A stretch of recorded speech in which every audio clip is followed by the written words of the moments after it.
Hello दोस्तों। स्वागत है आपका पीकेआर इलेक्ट्रिकल इंजीनियरिंग चैनल में। आज हम लोग देखने वाले हैं Haryana SSC JE electrical paper के बारे में, पिछले साल के 8/4/2018 मॉर्निंग सीजन का। तो दोस्तों हम लोग शुरू करते हैं। पहला क्वेश्चन है, long distance railway operate on, मतलब लंबी दूरी की रेलवे किस पर चलती है। दोस्तों हम लोगों ने देखा होगा कि जो लंबे लाइन की लॉन्ग डिस्टेंस एसी रेलवे होती है वो हमारी 25 केवी सिंगल फेज एसी पर चलती है। कितने पर चलती है दोस्तों? 25 केवी सिंगल एसी पर। ठीक है दोस्तों, अगला क्वेश्चन देखते हैं हम लोग। अगला क्वेश्चन क्या कह रहा है कि the speed time curve for urban service has no, मतलब शहरी सेवा के लिए गति समय वक्र में क्या नहीं होता है। जो दोस्तों गति समय वक्र होता है हम लोगों का, स्पीड टाइम कर्व होता है जो अर्बन सर्विस के लिए जो हम लोगों का बनता है, तो उसमें जो स्पीड टाइम कर्व जो फ्री रनिंग टाइम जो होता है वो नहीं होता है। क्योंकि इसमें बहुत ही कम कम दूरी पर स्टॉपेज होते हैं, 5-5 किलोमीटर पर, 2-2 किलोमीटर पर स्टॉपेज होते हैं। तो इस वजह से इसमें जो ब्रेकिंग पीरियड होता है वो बहुत ज़्यादा होता है, एंड कॉस्टिंग पीरियड होता है वो भी बढ़ जाता है, और एक्सेलरेशन होता है, स्पीड कम हो जाती है, ब्रेकिंग होती है, फिर स्पीड बढ़ाना होता रहता है। तो इस एक्सेलरेटिंग पीरियड होता है, ब्रेकिंग पीरियड होता है, एंड कॉस्टिंग पीरियड होता है। एक्सेलरेटिंग पीरियड होता है और थोड़ा सा ही स्पीड पकड़ती है तो ब्रेकिंग फिर से स्टॉपेज आता है, फिर ब्रेकिंग ले लेता है। एंड फ्री रनिंग जो पीरियड होता है वो हम लोगों का जो अर्बन सर्विस होती है उसमें नहीं होता है। ठीक है दोस्तों, तो इसका आंसर हो जाएगा 2। अगला क्वेश्चन देखते हैं हम लोग दोस्तों।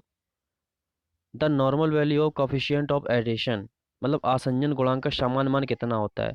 आसंजन गुणांक को हम लोग चिपकन गुणांक भी बोलते हैं, आसंजन गुणांक को हम लोग चिपकन गुणांक भी बोलते हैं। ये हम लोगों का जो रेलवे ट्रैक होता है, जो रेलवे ट्रैक होता है, रेलवे ट्रैक और ट्रेन की पटरी के पहियों के बीच का गुणांक होता है।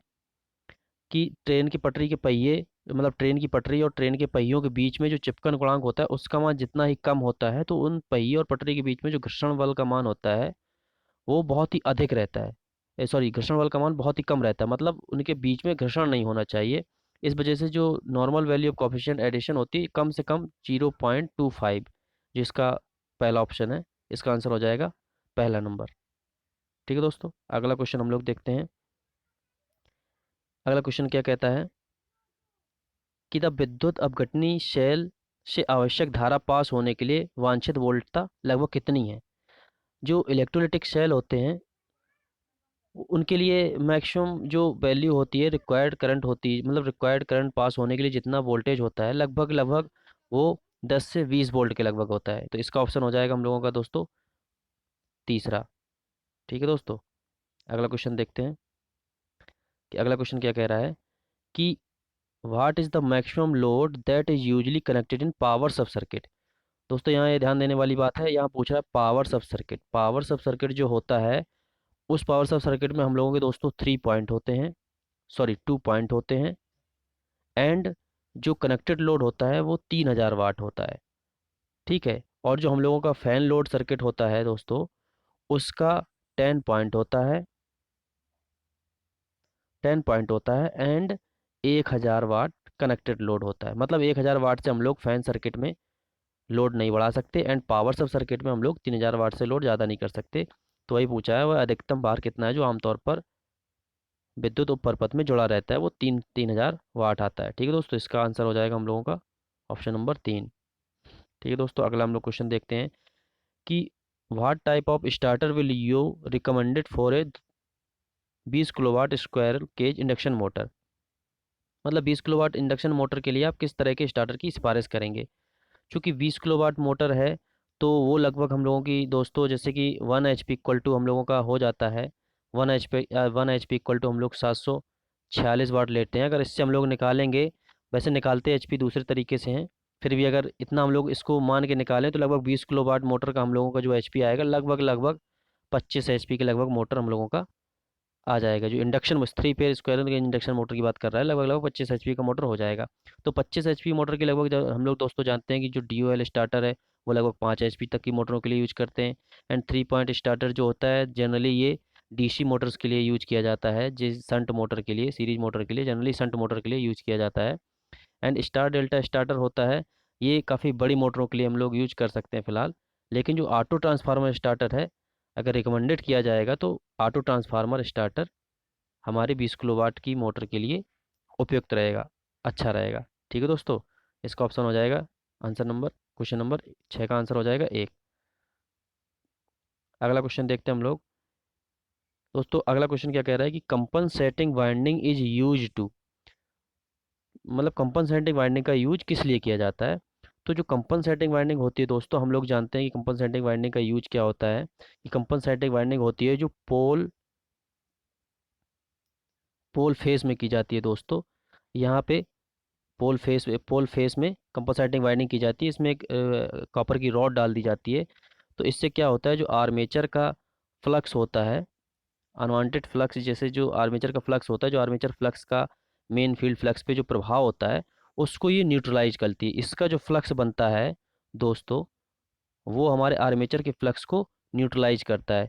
क्योंकि कंपनसेटिंग वाइंडिंग हमारे आर्मेचर की सीरीज में जुड़ी होती है, तो जो करंट आर्मेचर में जाती है वही करंट कंपनसेटिंग वाइंडिंग में भी जाती है। तो जो फ्लक्स इसमें जनरेट होता है वही फ्लक्स इसमें भी जनरेट होता है।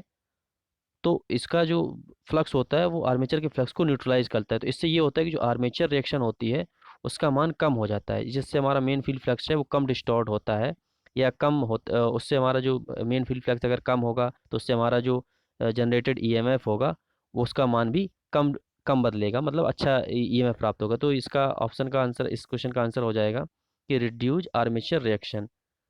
ठीक है दोस्तों, कंपनसेटिंग वाइंडिंग जो होती है हम लोगों की वो रिड्यूज आर्मेचर रिएक्शन। अगला क्वेश्चन हम लोग देखते हैं दोस्तों कि in case of failure to build up voltage, मतलब वोल्टेज बनाने के लिए विफलता का कारण क्या है। वोल्टेज बनाने के लिए विफलता का कारण मतलब दोस्तों ये है कि जैसे कि अगर हम किसी भी मशीन को अगर हम वोल्टेज बनाने के लिए, जैसे कोई जनरेटर है अगर उसको हम वोल्टेज बनाने के लिए, जैसे डीसी शंट जनरेटर ले लें, सीरीज जनरेटर ले लें, अगर हम लोग उस पर वोल्टेज बनाने के लिए चालू करें, अगर वो वोल्टेज बनाने में असमर्थ रहता है तो उसका मेन रीजन यही हो सकता है कि उसके अंदर नो रेजिडुअल मैग्नेटिज्म, मतलब उसके अंदर जो शून्य अवशिष्ट चुंबकत्व है वो ना हो। ये केस सिर्फ हम लोगों का सेपरेटली एक्साइटेड मशीन को छोड़ के सारी मशीनों के लिए लागू होता है, कि अगर उनमें रेजिडुअल मैग्नेटिज्म नहीं होगा तो वो वोल्टेज बिल्डअप करने में असमर्थ रहेंगी। चूँकि जो रेजिडुअल मैग्नेटिज्म के कारण जो वोल्टेज जनरेट होता है, तो चूँकि वोल्टेज, जब हम लोग वोल्टेज एक ग्राफ खींचते हैं तो इस तरह से जब खींचते हैं तो जो ये वोल्टेज जनरेटेड होता है, ये इतना जो वोल्टेज जनरेटेड होता है ये रेजिडुअल मैग्नेटिज्म के कारण होता है। ये सिर्फ सेल्फ एक्साइटेड मशीनों के लिए ही लागू होता है। बकाया जो सेपरेटली एक्साइटेड मशीनें होती हैं उनके लिए नो रेजिडुअल मैग्नेटिज्म का कोई मतलब नहीं। अगर रेजिडुअल मैग्नेटिज्म अगर नहीं भी होगा ना तब भी वो वोल्टेज जनरेटेड कर सकती हैं, क्योंकि उनको हम लोग किसी बाहरी स्रोत के द्वारा एक्साइट करते हैं। ठीक है दोस्तों, तो इसका इस सबसे वोल्टेज बनाने के लिए विफलता का कारण क्या हो सकता है कि नो रेजिडुअल मैग्नेटिज्म। अगला क्वेश्चन देखते हैं दोस्तों हम कि इन is done to improve efficiency and reliability of DC generator, मतलब डीसी जनरेटर की दक्षता व विश्वसनीयता बढ़ाने के लिए क्या किया जाता है। क्योंकि डीसी जनरेटर जो होता है हम लोगों का, हम लोग जानते हैं कि डीसी शंट जनरेटर होता है वो कांस्टेंट वोल्टेज देता है लगभग। तो अगर हम लोग जनरेटर से अगर हम लोग इफ़िशियंसी उसकी अच्छी बढ़ानी हो, कि मतलब जितना हम लोग इनपुट अगर उसमें दे रहे हैं उतना आउटपुट हमें मिल जाए, तो हम लोगों को क्या करना चाहिए कि उनका पैरेलल ऑपरेशन करना चाहिए। डीसी जनरेटर की दक्षता और विश्वसनीयता बढ़ाने के लिए हमें उनका पैरेलल ऑपरेशन करना चाहिए। तो हम लोगों को डीसी जनरेटर से पैरेलल ऑपरेशन लेंगे तो उससे हमें इफिशियंसी अच्छी मिलेगी। इसका आंसर हो जाएगा कुछ आंसर हो जाएगा ऑप्शन नंबर 2। ठीक है दोस्तों, आगे हम लोग क्वेश्चन देखते हैं। आगे क्वेश्चन क्या कह रहा है कि V curve is graph of, मतलब वी वक्र किसका ग्राफ है। क्योंकि वी वक्र जो हम लोग खींचते हैं दोस्तों, वी वक्र जो हम लोगों का खींचा जाता है वो क्या होता है, वी वक्र जो हम लोगों का खींचा जाता है वो हम लोगों का armature current I A and I L field current के बीच में खींचा जाता है। जो वी वक्र होता है आर्मेचर करंट एंड आई ए के बीच में खींचा जाता है। ठीक है दोस्तों, ये इसका ऑप्शन हो जाएगा ऑप्शन नंबर 3। जो वी वक्र होता है वो armature current and field current के बीच में खींचा जाता है। ठीक है दोस्तों, अगला क्वेश्चन हम लोग देखते हैं। अगला क्वेश्चन क्या कह रहा है कि thyristor is a layer and terminal semiconductor device, मतलब थायरिस्टर कितनी परत का और कितने टर्मिनल का सेमीकंडक्टर डिवाइस है, अर्धचालक उपकरण है। क्योंकि थायरिस्टर हम लोग जानते हैं ये 4 लेयर होता है। जो हम लोग का थायरिस्टर होता है वो एन पी एन ट्रांजिस्टर से बना होता है। थायरिस्टर जैसे हम लोगों का जो होता है, थायरिस्टर हम लोगों का जो होता है दोस्तों, वो 4 लेयर एंड 3 टर्मिनल डिवाइस होती है।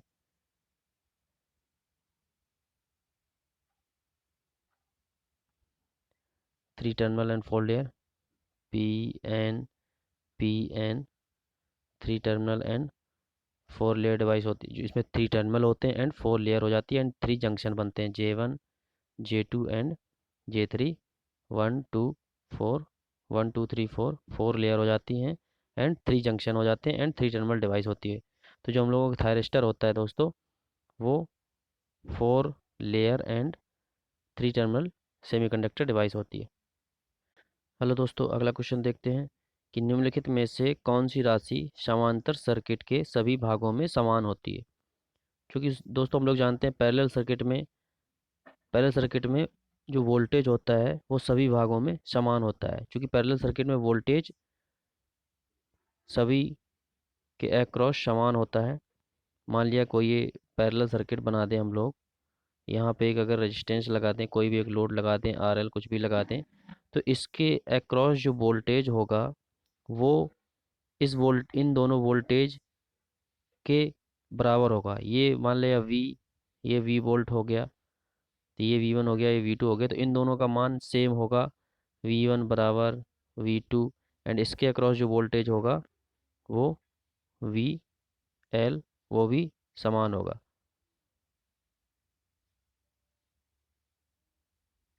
तो निम्नलिखित में से कौन सी राशि समांतर सर्किट के सभी भागों में समान होती है, वो होता है वोल्टेज। एंड सीरीज सर्किट में सभी भागों में समान क्या होता है, विद्युत धारा, इलेक्ट्रिक करंट। ठीक है दोस्तों, अगला क्वेश्चन देखते हैं कि power factor is the ratio of, जो पावर फैक्टर होता है वो किसका अनुपात है। तो जो पावर फैक्टर होता है कॉस फाई, पावर फैक्टर जो हम लोगों का होता है कॉस थीटा, वो हम लोगों का RYZ, मतलब इम्पीडेंस, RYZ इम्पीडेंस का रेशियो होता है। एंड कॉस थीटा, और भी हम लोग कॉस थीटा को और भी रेशियो होता है, कॉस थीटा को और भी प्रकार से हम लोग रिप्रेजेंट कर सकते हैं। पावर फैक्टर जो होता है वो हम लोगों का किलोवाट बटे KVA, मतलब एक्टिव पावर, एक्टिव पावर बटे एपरेंट पावर। ठीक है दोस्तों, तो power factor is the ratio of, इसका आंसर हो जाएगा नंबर 3।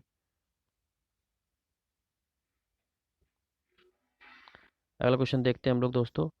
अगला क्वेश्चन क्या कह रहा है कि the unit of resistivity is, resistivity मतलब रो। क्योंकि हम लोग जानते हैं आर बराबर क्या होता है, आर बराबर होता है ρL/A। यहाँ से अगर हम लोग रो निकालेंगे, जो रजिस्टिविटी होती है, क्या हो जाएगा, RA/L। चूँकि हम लोग आर का मात्रक जानते हैं क्या होता है, ओम। एंड ए यहाँ एरिया होता है, एरिया को हम लोग किसका मात्रक होता है, मीटर स्क्वायर। एंड लंबाई मीटर, अगर लंबाई मीटर में है तो तो यहाँ से हम लोगों का जो रो का मात्रक आ जाएगा वो क्या हो जाएगा, 1 m से 1 m की घात कट जाएगी तो क्या बचेगा, ओम मीटर। तो यहाँ से हम लोगों का द यूनिट ऑफ रजिस्टिविटी आ जाएगी ओम मीटर। ठीक है दोस्तों, अगला क्वेश्चन हम लोग देखते हैं क्या है कि द लोड फैक्टर, भार गुणक क्या होता है। क्योंकि जो लोड फैक्टर होता है, लोड फैक्टर जो हम लोगों का होता है दोस्तों, लोड फैक्टर जो होता है वो रेशियो होता है, लोड फैक्टर जो होता है वो रेशियो होता है, लोड फैक्टर बराबर हम लोगों का होता है एवरेज लोड बटे मैक्सिमम डिमांड। जो लोड फैक्टर होता है वो एवरेज लोड बटे मैक्सिमम डिमांड होता है।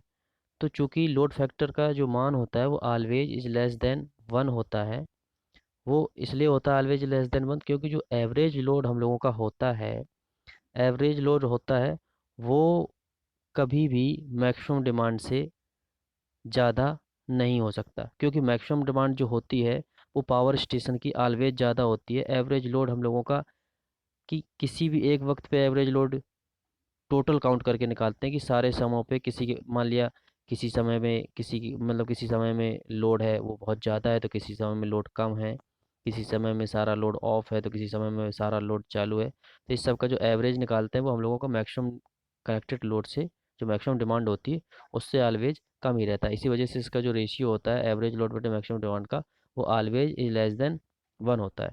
ठीक है दोस्तों, तो इसका आंसर हो जाएगा आंसर नंबर 2।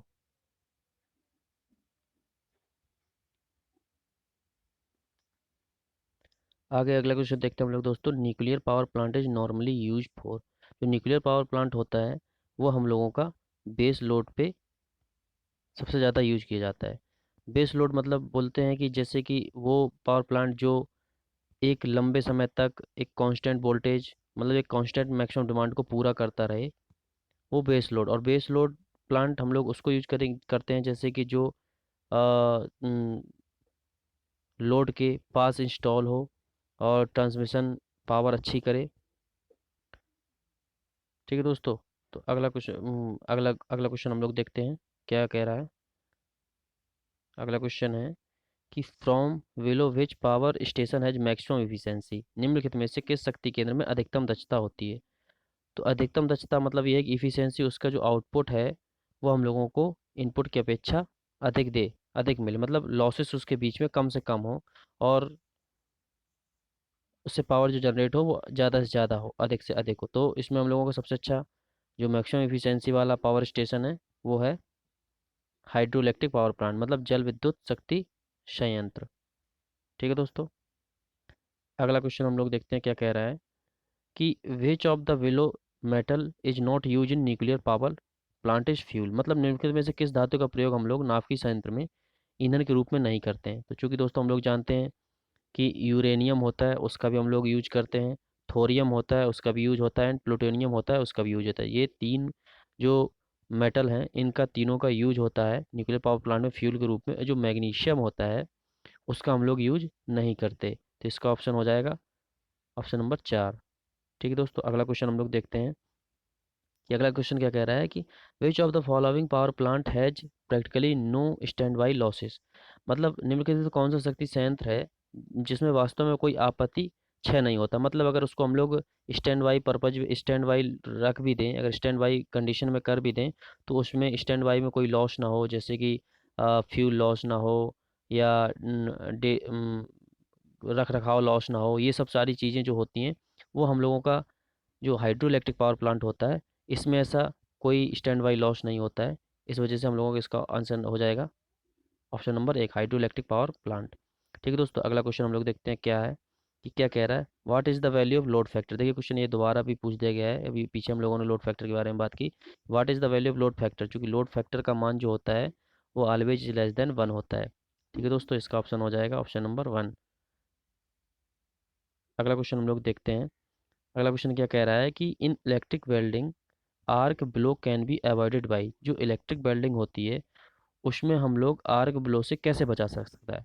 तो जो आर्क ब्लो होता है वो इम्परफेक्ट कॉन्टैक्ट रेजिस्टेंस के कारण भी हो जाता है, जैसे कि electric rod sorry welding rod and metal surface के बीच में जिसमें वेल्ड करना उनके बीच में इम्परफेक्ट कॉन्टैक्ट होता है, उसकी वजह से आर्क बहुत ज़्यादा निकलती है। उसको अगर हम लोग यूजिंग एसी मशीन, अगर हम लोग एसी मशीन यूज करें इलेक्ट्रिक वेल्डिंग के लिए तो जो आर्क ब्लो है उससे बचा जा सकता है।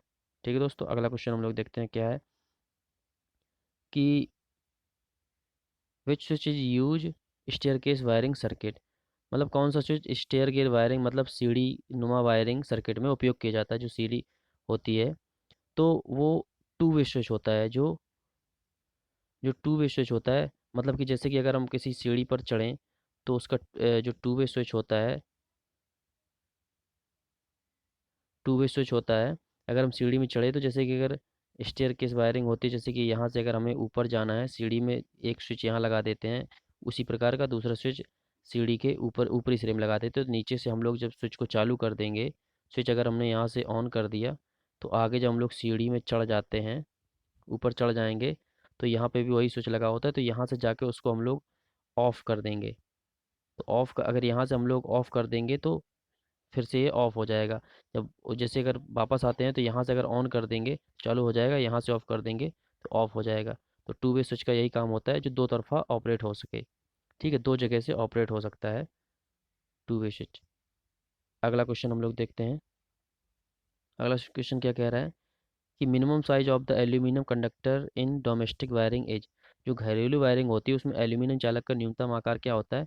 चूँकि न्यूनतम आकार बहुत ही कम, लगभग घरों में लगभग लगभग 6 एम्पियर की करंट हम लोग 6 एम्पियर करंट का लोड लगभग लेते हैं। तो उसके लिए मैक्सिमम साइज जो होगा एल्यूमिनियम चालक का वो मैक्सिमम हो जाएगा 0.5 mm स्क्वायर। इससे ज़्यादा 0.5 स्क्वायर का जो है वो 6 एम्पियर का लोड ले सकता है आराम से। ठीक है, तो हम लोग घरेलू वायरिंग में जो होता है वो हम लोग 0.5 स्क्वायर का न्यूनतम आकार का चालक यूज करते हैं। ठीक है दोस्तों, अगला क्वेश्चन देखते हैं हम लोग। अगला क्वेश्चन क्या कह रहा है। अगला क्वेश्चन कह रहा है the material most commonly use for overhead line insulator. जो इंसुलेटर होता है उसमें मोस्ट सर्वाधिक आमतौर पर प्रयुक्त सामग्री कौन सी होती है। क्योंकि हम लोग दोस्तों देखते हैं कि रबड़ तो हम लोग यूज नहीं करते, लकड़ी का बना नहीं होता है, तांबा का नहीं बना होता है, ये कंडक्टिंग मटेरियल होता है। तो जो सबसे अच्छा मटेरियल होता है दोस्तों वो हम लोगों का होता है पोर्सलिन। पोर्सलिन जो होता है वो सबसे अच्छा मटेरियल होता है हम लोगों का इंसुलेटर को बनाने के लिए सबसे ज़्यादा यूज किया जाता है पोर्सलिन। तो इसका आंसर हो जाएगा ऑप्शन नंबर 4। ठीक है दोस्तों, अगला क्वेश्चन देखते हैं। अगला क्वेश्चन क्या कह रहा है कि what is the full form of HRC. HRC जो फ्यूज होता है उसका फुल फॉर्म क्या होता है। तो एचआरसी फ्यूज का फुल फॉर्म जो होता है उसका फुल फॉर्म होता है हाई रिपर्चिंग कैपेसिटी। मतलब हाई रिपर्चिंग कैपेसिटी होती है एचआरसी फ्यूज, इसका फुल फॉर्म होता है हाई रिपर्चिंग कैपेसिटी। ठीक है, इसका आंसर हो जाएगा 1 नंबर। अगला क्वेश्चन हम लोग देखते हैं क्या है। अगला क्वेश्चन है कि अगला क्वेश्चन क्या कह रहा है कि विच device protects the high voltage surge on the power system. जो पावर सिस्टम में कौन सा उपकरण होता है जो पावर सिस्टम में उच्च वोल्टेज प्रोतकर्ष या सर्ज से हम लोगों की सुरक्षा करता है पावर सिस्टम की। तो वो होता है दोस्तों हम लोगों का लाइटिंग अरेस्टर। तो जो लाइटिंग अरेस्टर होता है वो हम लोगों को ट्रांसफार्मर के दोनों साइड लगाया जाता है। एंड बड़े बड़े टावरों में भी ऊपर लगा जो अर्थ वायर होता है वो ही हमारी लाइटिंग अरेस्टर से पावर सिस्टम की सुरक्षा करता है। जो वोल्टेज सर्ज होता है तो उसके लिए हम लोग क्या लगाते हैं, लाइटिंग अरेस्टर। तो क्वेश्चन नंबर 27 का ऑप्शन हो जाएगा हम लोगों का आंसर नंबर ऑप्शन नंबर 4। ठीक है दोस्तों, अगला क्वेश्चन हम लोग देखते हैं क्या है कि which one is not current collector for overhead system. तो निम्नलिखित में से कौन सा ओवरहेड प्रणाली के लिए धारा संग्राहक नहीं है। धारा संग्राहक नहीं है। जो दोस्तों हम लोग जानते हैं कि पेंटोग्राफ कलेक्टर होता है वो भी करंट ले जाता है, बो कलेक्टर होता है वो भी करंट ले जाता है, ट्रॉली कलेक्टर होता है वो भी करंट ले जाता है। लेकिन केबल कलेक्टर होता है जो उसमें हम लोग केबल डालते हैं। तो केबल कलेक्टर यहाँ पे हम लोगों का आंसर हो जाएगा जो ओवरहेड प्रणाली के लिए धारा संग्राहक नहीं होता है। ठीक है दोस्तों, इसका आंसर हो जाएगा ऑप्शन नंबर 2 केबल कलेक्टर। अगला क्वेश्चन हम लोग देखते हैं कि जो क्या कह रहा है कि I mu is component of current in case of transformer. क्योंकि जो ट्रांसफार्मर में आई म्यू होता है वो किसका घटक होता है। तो जो आई म्यू होता है वो जो मैग्नेटाइजिंग करंट होती है उसका कंपोनेंट होता है। तो यहाँ पे ऑप्शन हम लोगों का हो जाएगा क्या, मैग्नेटाइजिंग कंपोनेंट। जो आई म्यू होता है वो ट्रांसफार्मर में मैग्नेटाइजिंग करंट का एक कंपोनेंट होता है आई म्यू। ठीक है दोस्तों, अगला क्वेश्चन देखते हैं हम लोग क्या होता है। मैग्नेटाइजिंग कंपोनेंट होता है दोस्तों तो वो हम लोगों का जैसे कि जो नो लोड करंट होती है आई नॉट, उसके जो दो घटकों में हम लोग बांटते हैं। जो ट्रांसफार्मर की नो लोड करंट होती है उसको दो घटकों में हम लोग बांटते हैं। जो उसके दो घटक बनते हैं आई ओमेगा प्लस आई म्यू। जो म्यू होता है ये हम लोगों का मैग्नेटाइजिंग कंपोनेंट होता है। एंड आई ओमेगा जो होता है वो हम लोगों का कोर लॉस कंपोनेंट होता है, जो हमारा ट्रांसफार्मर के अक्रॉस कोर लॉस करवाने के लिए जिम्मेदार होता है। ठीक है दोस्तों, अगला क्वेश्चन हम लोग देखते हैं दोस्तों क्या है कि द स्कॉट कनेक्शन इस ट्रांसफार्मर विच है ए 0.866 टैप ऑन वाइंडिंग। जो हम लोगों का अगला क्वेश्चन है कि स्कॉट संयोजन में एक ट्रांसफार्मर है जिसमें कुंडली का 0.66 टैप होता है। तो इसको दोस्तों हम लोग बोलते हैं टीजर ट्रांसफार्मर। इसका ऑप्शन नंबर हो जाएगा 3। जो टीजर ट्रांसफार इसको हम लोग स्कॉट कनेक्शन जो ट्रांसफार्मर करते हैं उसको हम लोग टीजर ट्रांसफार्मर बोलते हैं। ठीक है दोस्तों, अगला क्वेश्चन हम लोग देखते हैं क्या बोल रहा है कि which line separate stator and rotor copper loss in circuit diagram of induction motor. जो इंडक्शन मोटर के वृत्त आरेख में कौन सी लाइन स्टेटर और रोटर तांबा छेद से को अलग करती है? तो वो होती है टॉर्क आघूर्ण लाइन। टॉर्क आघूर्ण लाइन। जो इंडक्शन मोटर में स्टेटर और रोटर तांबा होते, जो लॉसेस होते हैं stator and rotor copper loss जो होते हैं, उनको अलग करती है टॉर्क आघूर्ण लाइन। ठीक है दोस्तों, अगला क्वेश्चन हम लोग देखते हैं। विच of the following method of induction motor is from stator side? मतलब निम्नलिखित में से इंडक्शन मोटर की कौन सी पद्धति है जो स्टेटर की तरफ से की जाती है? तो इसका ऑप्शन हो जाएगा, इसका आंसर हो जाएगा by changing the applied voltage. चूँकि स्टेटर को हम लोग डायरेक्टली सप्लाई से जोड़ते हैं, तो उसके अक्रॉस अगर हम लोग वोल्टेज चेंज करेंगे तो वही हम लोगों की स्टेटर साइड से। ठीक है दोस्तों, तो हम लोग क्वेश्चन नंबर 33 देखते हैं कि डाइवर्सिटी फैक्टर इज ऑलवेज, जो डाइवर्सिटी फैक्टर का मान होता है वो ऑलवेज इज ग्रेटर देन 1। क्योंकि डाइवर्सिटी फैक्टर बराबर हम लोग जानते हैं, डाइवर्सिटी फैक्टर बराबर हम लोग जानते हैं जो होता है sum of individual consumers maximum demand बटे maximum demand of sub stations. तो चूंकि जो sum of individual consumers maximum demand होता है उसका मान maximum demand of sub station से हमेशा अधिक ही होता है। क्योंकि सारे कंज्यूमर्स का जो इंडिविजुअल कंज्यूमर्स का जो मैक्सिमम डिमांड होता है उसका सम होता है, वो maximum demand of sub station से हमेशा अधिक होता है। इसी वजह से जो डाइवर्सिटी फैक्टर का मान होता है वो ऑलवेज इज़ ग्रेटर देन 1 होता है। ठीक है दोस्तों, अब हम लोग अगला क्वेश्चन देखते हैं। अगला क्वेश्चन क्या है? Question number 34। The average value of alternating current is given by. तो average value of alternating current is given by, तो एवरेज वैल्यू हम लोग निकालेंगे अल्टरनेटिंग करंट की। आई एवरेज बराबर होता है हम लोगों का, आई एवरेज बराबर होता है, आई एवरेज बराबर होता है 2 IM 2 I मैक्सिमम बटे पाई। ये हम लोगों का आई एवरेज वैल्यू होती है। तो जो 2 IM/पाई हम लोग निकालेंगे, तो कैसे निकालेंगे? यहाँ से आई एवरेज बराबर आ जाएगा 2 पाई का मान हम लोग रखेंगे 22/7 इंटू के IM। तब हम लोग इसको सॉल्व करेंगे, तो ये इसको हम लोग इससे काट देंगे, 11 हो जाएगा, ये 7 ऊपर चला जाएगा, तो 7/11 इंटू के IM। तो इसमें जो हम लोग भाग देंगे तो इसका जो हम लोगों का आंसर आ जाएगा वो आएगा 0.637 I मैक्स। तो जो the average value of alternative current given होती है वो होती है 0.637 I मैक्स। ठीक है, अगला क्वेश्चन हम लोग देखते हैं। What is the form factor? Form factor क्या होता है? आवृत्ति गुणक क्या होता है? आवृत्ति गुणक होता है आर एम एस बटे एवरेज, आर एम एस बटे एवरेज मान। तो जो फॉर्म फैक्टर का मान होता है वो आर एम एस बटे एवरेज होता है। तो इसका ऑप्शन हो जाएगा ऑप्शन नंबर। ठीक है दोस्तों, मैं इसकी एक ट्रिक बताता हूँ। एक इसकी ट्रिक याद रखिएगा, इसकी एक ट्रिक याद रखिएगा कि रफ की MRP, ये एक शॉर्ट ट्रिक है फॉर्म फैक्टर और पी फैक्टर को याद रखने की।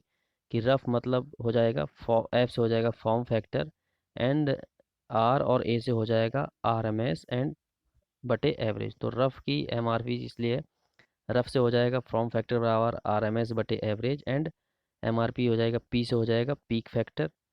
पीक फैक्टर हम लोगों का क्या होता है? एम से हो जाएगा मैक्सिमम वैल्यू बटे आरएमएस वैल्यू। तो पीक फैक्टर बराबर हो जाता है मैक्सिमम वैल्यू बटे आरएमएस वैल्यू। ये आप ट्रिक याद रखिए, रफ की एमआरपी। ठीक है दोस्तों, अगला क्वेश्चन हम लोग देखते हैं। अगला क्वेश्चन क्या कहता है? Question number 36। Low resistance are provided with 4 terminals. कम प्रतिरोध वाले 4 टर्मिनल क्यों दिए जाते हैं? तो 4 टर्मिनल्स, जो कम प्रतिरोध वाले 4 टर्मिनल इसलिए दिए जाते हैं ताकि जो टर्मिनलों के बीच पे धारा का स्थिरांक स्थिरांक होता है कि उनकी प्रकृति के बावजूद भी प्रतिरोध का मान स्थिर या निश्चित हो जाए। तो इसका जैसे कि ऑप्शन इसमें दिया है, हम लोग देखते हैं ऑप्शन नंबर 2 में दिया है इसका आंसर। आंसर इसका ऑप्शन नंबर हो जाएगा 2, ताकि धारा टर्मिनलों पर स्थिरांकों की प्रकृति के बावजूद प्रतिरोध मान निश्चित हो जाए। ठीक है दोस्तों, अगला क्वेश्चन हम लोग देखते हैं क्या कह रहा है कि एन। अगला क्वेश्चन कह रहा है an alternator is a machine which convert into. जो अल्टरनेटर होता है वह मशीन है जो यांत्रिक ऊर्जा को विद्युत ऊर्जा में परिवर्तित करती है। तो इसका आंसर हो जाएगा ऑप्शन नंबर 3, यांत्रिक ऊर्जा को विद्युत ऊर्जा में कन्वर्ट करती है अल्टरनेटर। अगला क्वेश्चन क्या है? 38, the level the liveable area of building at any floor is called. किसी फर्श पर भवन का आवासीय क्षेत्रफल कहलाता है, उसको हम लोग कहते हैं कारपेट एरिया। अगला क्वेश्चन हम लोग देखते हैं क्या है। अगला क्वेश्चन 39 क्वेश्चन नंबर है कि which metal rod are used as control rods in nuclear power station. नाभिकीय शक्ति संयंत्र में किस धातु की छड़ों का उपयोग कंट्रोलर के रूप में किया जाता है? तो इसका ऑप्शन हो जाएगा, जो रॉड होती है वो कैडमियम की होती है। हम लोग कैडमियम की छड़ों को यूज करते हैं। इसको हम लोग कंट्रोलर के रूप में यूज करते हैं। एंड जो ग्रेफाइट छड़ें होती हैं उनको हम लोग मंदक के रूप में यूज यूज करते हैं। ठीक है दोस्तों, तो यहाँ पे ऑप्शन हो जाएगा, इसका आंसर हो जाएगा कैडमियम छड़। अगला क्वेश्चन देखते हैं कि what is the voltage value for high voltage substation. जो उच्च वोल्टेज उपकेंद्र के लिए वोल्टेज का मान कितना होगा? तो इसमें हम लोग ऑप्शन में भी देख सकते हैं कि एवब 400 के भी, ये हाई वोल्टेज नहीं हो सकता। ये हम लोगों का सुपर हाई वोल्टेज हो जाएगा, एक्स्ट्रा हाई वोल्टेज। एंड 132 के वी टू 400 के भी, ये एक्स्ट्रा हाई वोल्टेज हो जाएगा। ये सुपर एक्स्ट्रा हाई वोल्टेज हो जाएगा। एंड 66 के वी टू 232 के वी, ये हम लोगों का एक्स्ट्रा हाई वोल्टेज हो जाएगा। तो इसका हम लोगों का ऑप्शन हाई वोल्टेज क्या हो जाएगा? 11 के वी टू 66 के वी। इसका ऑप्शन हो जाएगा 11 के वी टू 66 के वी। अगला क्वेश्चन अगला क्वेश्चन क्या कह रहा है, देखते हैं 41 क्वेश्चन कि डायनेमिक रिस्पॉन्स कंसिस्ट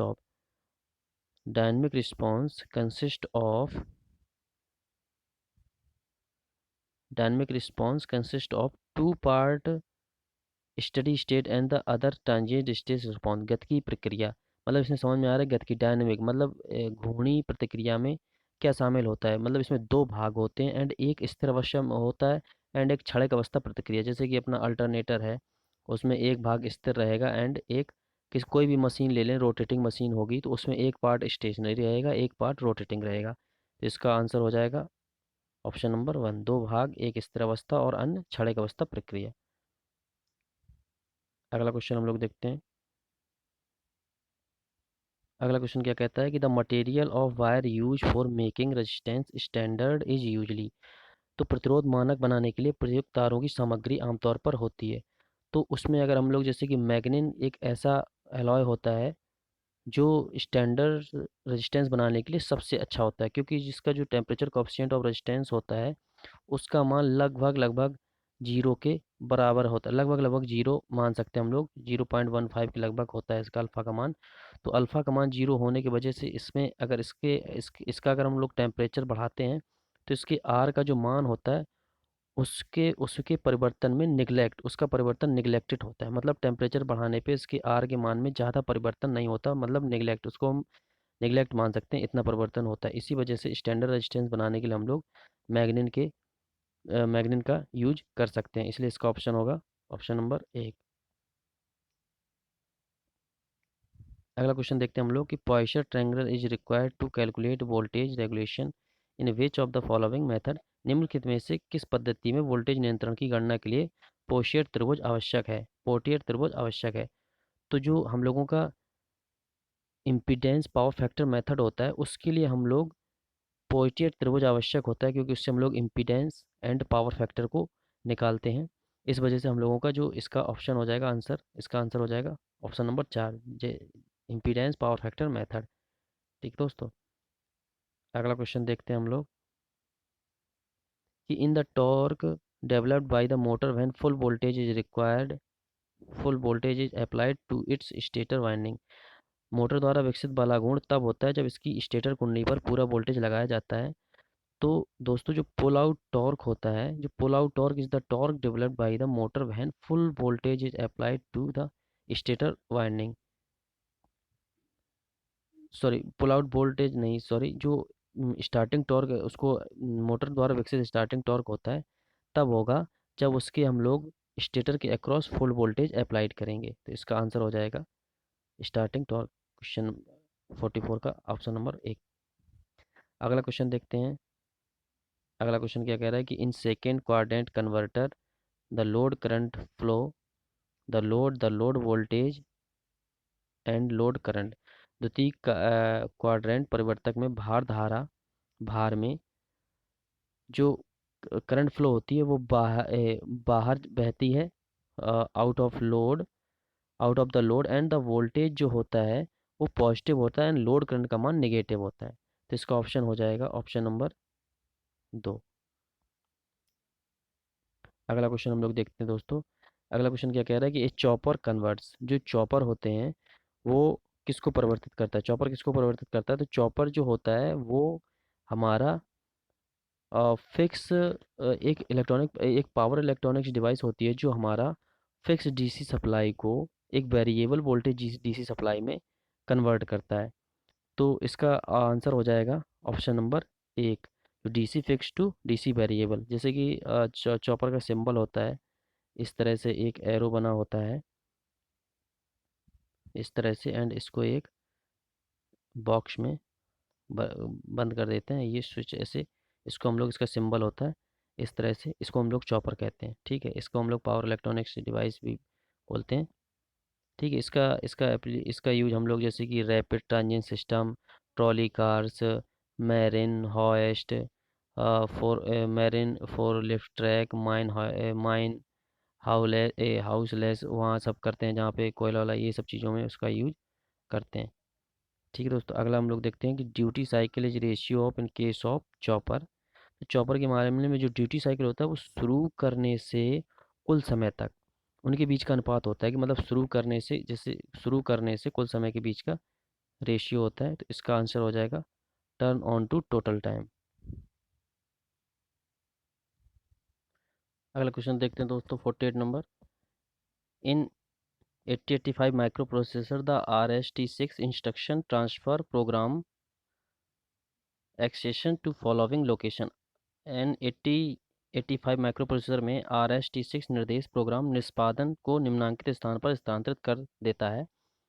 वो होता है 0030H। ठीक है दोस्तों, इसका ऑप्शन हो जाएगा ऑप्शन नंबर 1। अगला क्वेश्चन देखते हैं क्या है। Transistor logic TTL is a class of digital circuit build from. तो transistor logic circuit digital circuit की श्रेणी है जो किससे बना होता है। TTL होता है, उसमें हम लोग एक BJT एंड एक रजिस्टर, उन दोनों को सीरीज में जोड़कर उस सर्किट को बनाते हैं। तो इसका ऑप्शन हो जाएगा ऑप्शन नंबर 4। ठीक है दोस्तों, अगला क्वेश्चन हम लोग देखते हैं। अगला क्वेश्चन क्या कह रहा है।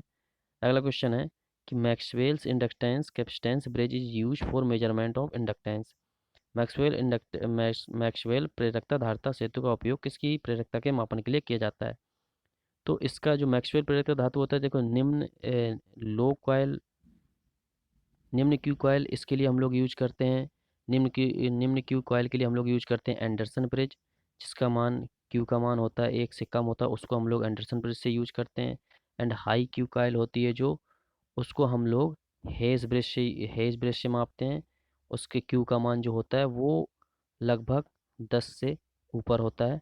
एंड जो मीडियम क्यू कॉइल होती है उसको हम लोग मैक्सवेल इंडक्टेंस कैपेसिटेंस ब्रिज से नापते हैं, जिसका क्यू का मान जो 1 से बड़ा होता है एंड 10 से छोटा है। तो इसके बीच में जो मीडियम क्यू कॉइल होती है उसको हम लोग मैक्सवेल इंडक्टेंस ब्रिज से मापते हैं। तो इसका आंसर हो जाएगा ऑप्शन नंबर 2।